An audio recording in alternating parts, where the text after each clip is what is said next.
ទេអ្នកបោះសម្រាមវត្តនឹងបានអានិសង្ឃច្រើនជាងគេញោមបានអានិសង្ឃ500កាប់គឺ500ផែនដីហ៎តោះណាអានិសង្ឃ500កាប់គឺ500ផែនដី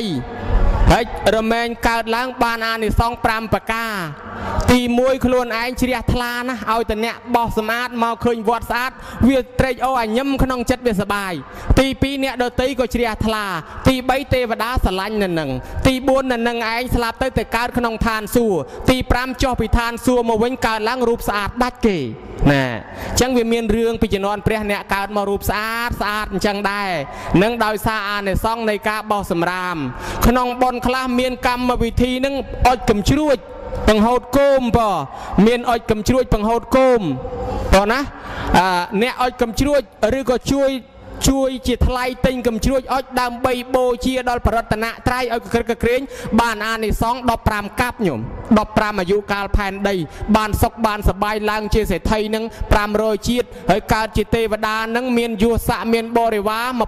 1000ហើយចំណែកខាងអ្នកបង្ហូតគោមអ្នករៀបចំផ្កាភ្ញីទៀនធូបបូជានៅក្នុងកម្មវិធីបុណ្យនឹងបានអានិសង្ឃ12កាប់បានកើតក្នុងឋានទេវលោកមានបរិវារ1000ដូចគ្នាសង្ខេប